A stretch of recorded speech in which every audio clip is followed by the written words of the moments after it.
संजय राऊत बोलतायत, थेट जाऊयात. पडलं की जे काय आमचं म्हणणं आहे त्यांचं असं म्हणणं पडलं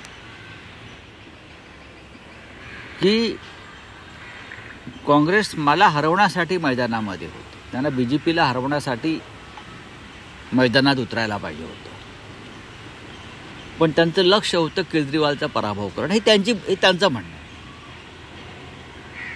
चर्चेमध्ये आम्ही त्यांना सांगितलं की तुम्ही काँग्रेसबरोबर आघाडी करून निवडणुका लढला असता हरियाणा आणि दिल्ली, तर नक्की वेगळा निकाल लागला असता. याच्यावर केजरीवाल यांचं असं म्हणणं आहे की आम्ही प्रयत्न केले पण आम्हाला यश आलं नाही. राहुल गांधींची इच्छा होती की आप आणि काँग्रेसमध्ये अलायन्स व्हावं, तरी ते आमच्या चर्चा पुढे सरकू शकल्या नाही आणि त्याचा परिणाम हा स्वतंत्र लढण्यात झाला. हे केजरीवाल यांचं मत आहे.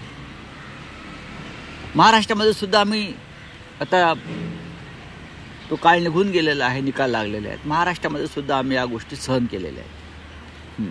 एकनाथ शिंदे यांनी जर तोंड उघडलं तर ठाकरेंना देश सोडून जावं लागेल असं रामदास कदम